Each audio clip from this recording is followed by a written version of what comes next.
In this video, we're going to be looking at dumbbell flies, which can be performed on a flat bench, a decline bench, or with a slight incline. During a dumbbell fly, we extend the dumbbells to the front. From there, there's a slight bend in the elbows. We open the arms till we get to the bottom of the movement before contracting the chest to finish the lift.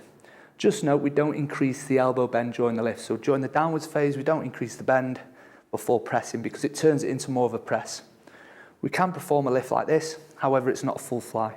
During the fly, slight bend, we open and close. We can perform straight arm variations, which we'll show in this video. Quick point to note, once the upper arms are in line with the torso, our shoulder blades are fully retracted, so we're loading the active structures such as the musculature. Any further than this, because the shoulder blades are already fully retracted, we're going to be placing more stress on the passive structures, such as the joint capsule and the ligaments. Now this is fine as long as we have the strength to accommodate the stress.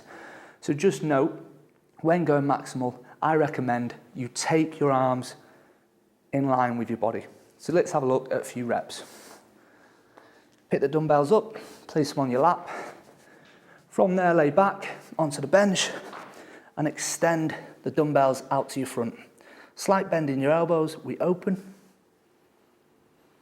Upper arms in line with the torso, contract the chest and close.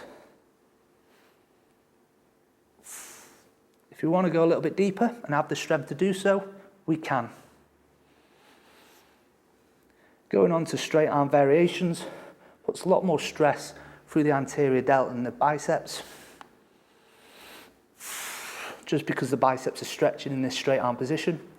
We can also perform a thumbs up variation where the thumbs are up. A lot more stress on the anterior shoulder.